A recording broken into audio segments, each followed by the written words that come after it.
It was a quiet, moonlit night in the quaint town of Silver Hollow. The cobblestone streets shimmered under the pale glow, and an eerie silence enveloped the air. That's when Lila heard it, a haunting melody, soft yet piercing, drifting through her open window.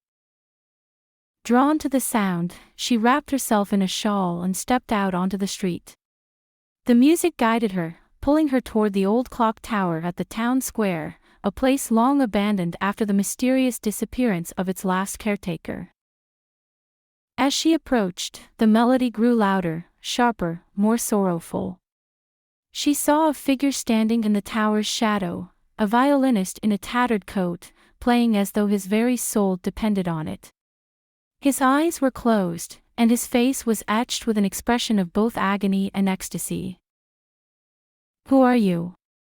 Lila asked, her voice trembling. The violinist stopped, the bow hovering mid-air.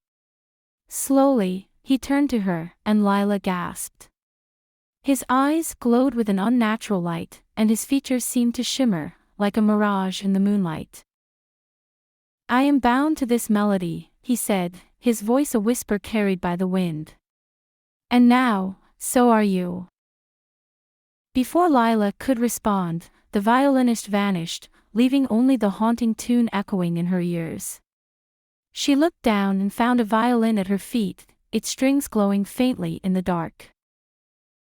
From that night on, the town of Silver Hollow would often hear a mournful melody drifting through the air. Some claimed it was the ghost of the violinist.